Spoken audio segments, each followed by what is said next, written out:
এই মুহূর্তে বাংলা মোটরে আছেন সহকর্মী মাসুদুর রহমান, সরাসরি যাচ্ছে তার কাছে। স্বেচ্ছাসেবক দল নেতা মুসাব্বিরের মরদেহ ময়নাতদন্তের পর বিএনপির কেন্দ্রীয় কার্যালয় নয়াপল্টন থেকে কারওয়ানবাজার জামে মসজিদে নেয়ার জন্য রওনা করেছে এবং এটি এখনো পথিমধ্যে আছে এবং সেখানে বাদ আসর আরও একটি জানাজা অনুষ্ঠিত হবে এবং সেখানে যেহেতু তার বেড়ে ওঠায় কারওয়ানবাজার এবং তার আশপাশের এলাকা এবং সে যে মসজিদে আরেকটি জানাজা হবে সেই মসজিদের অপোজিট পাশের যে গলি সেই গলিতেই তাকে নির্মমভাবে হত্যা করা হয় এবং সেখানেই তার বাসা এবং সেখানেই তার প্রত্যেক নিবাস, সেখানেই তার বেড়ে ওঠা। সেখানেই যেহেতু লোকজন আছে অনেকেই দীর্ঘদিন ধরে সেখানে থাকেন, তারা সেই জানাজায় অংশগ্রহণ করবেন এবং পাশাপাশি এর আগে যে বিএনপির নেতারা তার যে জানাজায় অংশগ্রহণ করেছিল সেখানেও তারা দুটি দাবি করেছে। একটি হচ্ছে যে 24 ঘন্টার মধ্যে তাকে হত্যাকারীদের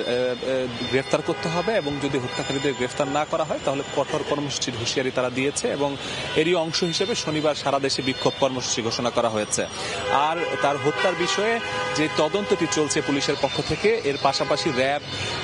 ডিবি সহ পুলিশের সকল ইউনিট এবং অন্যান্য যে সকল গোয়েন্দা সংস্থা আছে তারাও চেষ্টা করছে যেই দুজন শুটার তাকে গুলি করেছে তাদের ছবি সিসিটিভি ফুটেজ থেকে সংগ্রহ করা হয়েছে এবং তারা কখন এই এলাকায় প্রবেশ করেছে, কখন বের হয়ে গিয়েছে, এর আগে এখানে রেকি করেছে কিনা এই ফুটেজগুলো তারা সংগ্রহ করছে এবং সংগ্রহ করে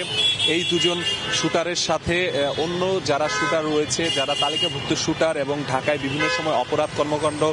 সংগঠিত করেছে তাদের চেহারার সাথে মিল রেখে এবং মিল করে এবং সেই তথ্যগুলো যাচাই বাছাই করে এই শুটারকে ধরার জন্য যে তাদের যে তদন্ত সেটি তারা চালিয়ে যাচ্ছে। তো এখন পর্যন্ত তাদের পরিচয় শনাক্ত করতে পারেনি পুলিশ, তবে তারা চেষ্টা করছে সেই পরিচয় শনাক্ত করে তাদের দ্রুততম সময়ে গ্রেফতার করার যে প্রক্রিয়া সেটি তারা অব্যাহত রেখেছে। এই ছিল আসলে আমার কাছে মুসাব্বির হত্যার সর্বশেষ তথ্য। এখন সরাসরি ছিলাম বাংলা মোটরে।